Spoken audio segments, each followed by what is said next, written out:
चक्रवाती तूफान बिपरजॉय खतरनाक रूप लेता जा रहा है। भारतीय मौसम विभाग ने चेतावनी जारी की है कि तूफान गुजरात के कच्छ, द्वारका और जामनगर में सबसे ज्यादा नुकसान पहुंचा सकता है।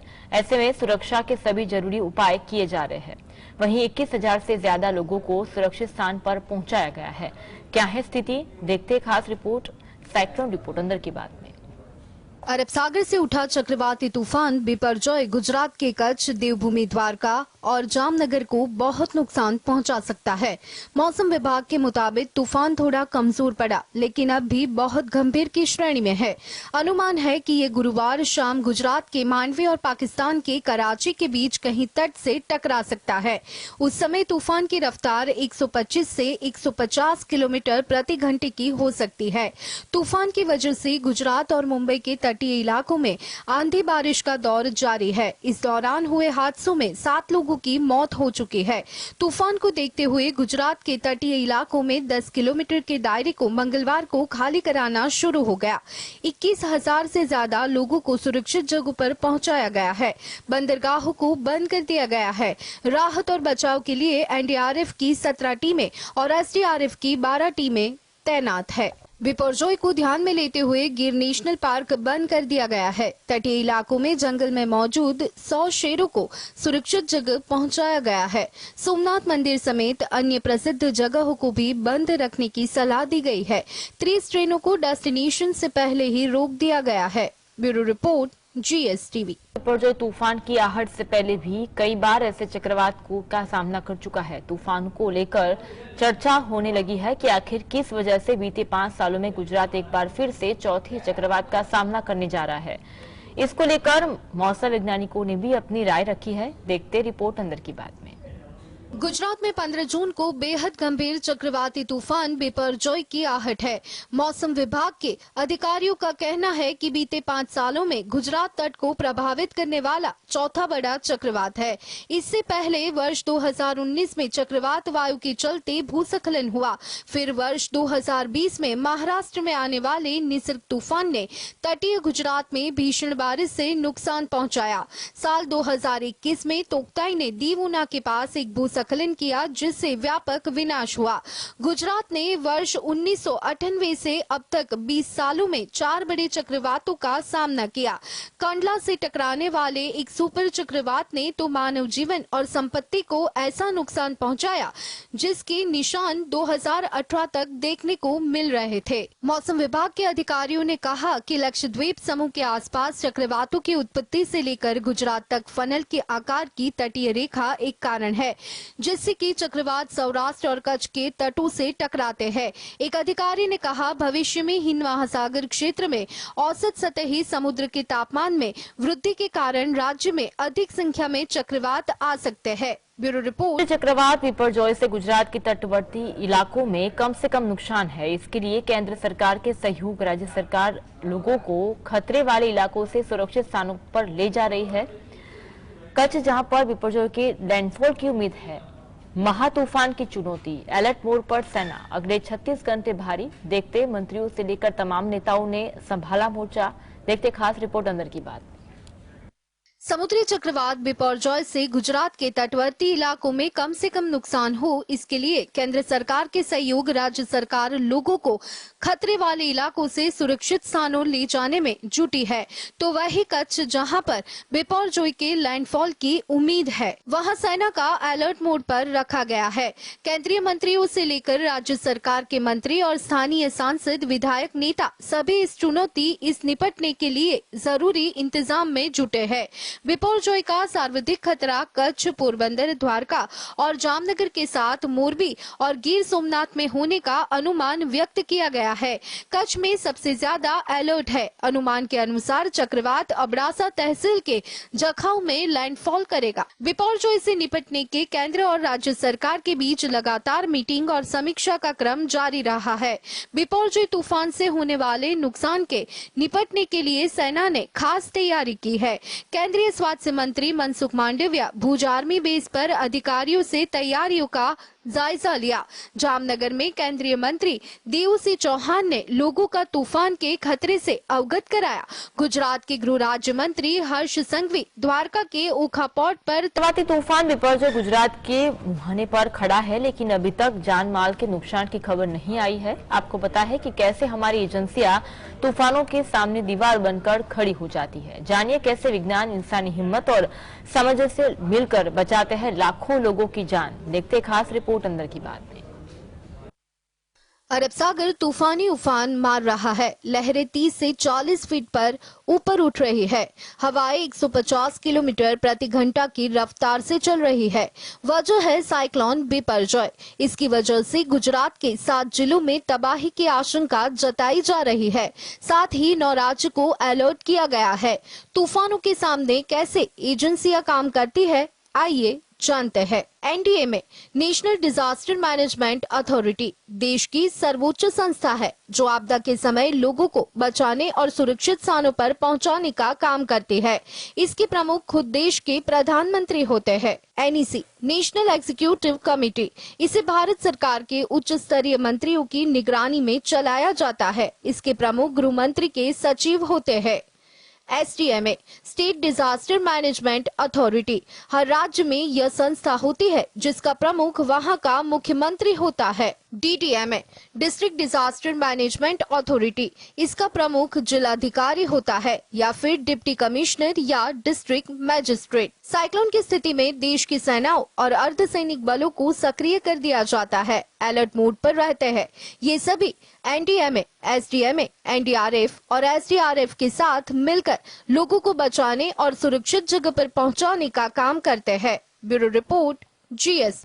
बिहार की सियासत पे पलटी मारने में जीतन राम मांझी नीतीश कुमार से आगे है। 8 साल में मांझी 7 बार यूटर्न ले चुके हैं, जबकि नीतीश 10 साल में 4 बार। मांझी के एग्जिट से कितनी बदलेगी बिहार की सियासत, देखते खास रिपोर्ट अंदर की बात में। बिहार की सियासत में पलटी मारने में जीतन राम मांझी नीतीश कुमार से आगे है। 8 साल में मांझी 7 बार यूटर्न ले चुके हैं। कांग्रेस से राजनीतिक करियर की शुरुआत करने वाले जीतन राम मांझी और उनकी पार्टी के बारे में जानते हैं अंदर की बात। जीतन राम मांझी की पार्टी हम जेडीयू से अलग होकर बनी थी। नीतीश कुमार विपक्षी एकता में जुटे हैं और छोटी छोटी पार्टियों को एक साथ मर्ज करने की कवायद कर रहे हैं। जीतन राम मांझी की पार्टी हम 2020 के विधानसभा चुनाव में गया जमुई की 4 सीटों पर जीत मिली थी। जीतन राम मांझी गठबंधन में सहयोगी के नाते सत्ता की भागीदारी चाहते थे। जीतन राम मांझी पिछले 8 साल में 7 बार यूटर्न ले चुके हैं, जबकि नीतीश कुमार 10 साल में 4 बार। मांझी 2015 में जेडीयू से रिश्ता तोड़ने के बाद खुद की पार्टी बनाई और एनडीए में शामिल हो गए। मांझी 21 सीटों पर चुनाव लड़े, लेकिन सिर्फ खुद की सीट बचा पाए। 2024 के लोकसभा चुनाव को लेकर राजनीतिक दलों ने तैयारियां शुरू कर दी है। उत्तर प्रदेश की राजनीति की बात करें तो भाजपा किस रणनीति पर काम करेगी, उस पर सबकी निगाहें टिकी है। क्या लोकसभा चुनाव को लेकर राज्यभर की पार्टी के साथ गठबंधन करेगी बीजेपी, देखते रिपोर्ट में। 2024 के लोकसभा चुनाव को लेकर राजनीतिक दलों ने तैयारियां शुरू कर दी है। उत्तर प्रदेश की राजनीति की बात करें तो भाजपा अब किस राजनीति पे काम करेगी, उस पर सबकी निगाहें टिकी है। उत्तर प्रदेश में अभी टकराव की राजनीति जोरों पर है। बीजेपी ने भी सहयोगियों की तलाश शुरू कर दी है, जबकि उत्तर प्रदेश में बीजेपी मौजूदा सहयोगियों के अलावा नए सहयोगियों को भी तलाश कर रही है।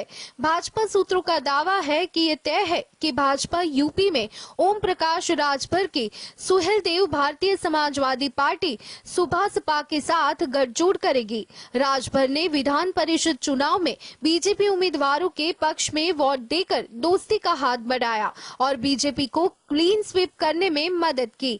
बीजेपी ने उस वक्त राजभर से गठबंधन का फैसला किया था। बीजेपी सूत्रों के मुताबिक बीजेपी का गैर यादव ओबीसी वोटों को अखिलेश यादव की ओर कन्वर्ट करने की जरूरत है। इसमें राजभर सहयोग करेंगे। राजभर 2 से ज्यादा लोकसभा सीट नहीं चाहते हैं, इसलिए फायदा बीजेपी को ज्यादा है। Bureau report, GST. मुख्यमंत्री और हिंदुस्तानी आवाम मोर्चे के संस्थापक जीतन राम मांझी का अपने बेटे और हम पार्टी के अध्यक्ष संतोष सुमन मांझी से मंत्री पद से इस्तीफा दिलाना उनके लिए रिस्की गेम साबित हो गया। अब क्या जीतन राम मांझी बीजेपी से मिलाएंगे हाथ, देखते रिपोर्ट में। बिहार के मुख्यमंत्री नीतीश कुमार ने जहां 23 जून को पटना में विपक्षी एकता के लिए 18 दलों की बैठक बुलाई है, वहीं संतोष सुमन ने अपनी सरकार से इस्तीफा दे दिया है। जितन राम मांझी के बेटे संतोष नीतीश सरकार में इकलौते हिंदुस्तानी आवाम मोर्चा के मंत्री थे।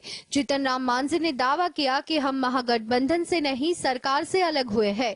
लालू प्रसाद और नीतीश कुमार तय करेंगे कि हमें महागठबंधन में रहना है या नहीं।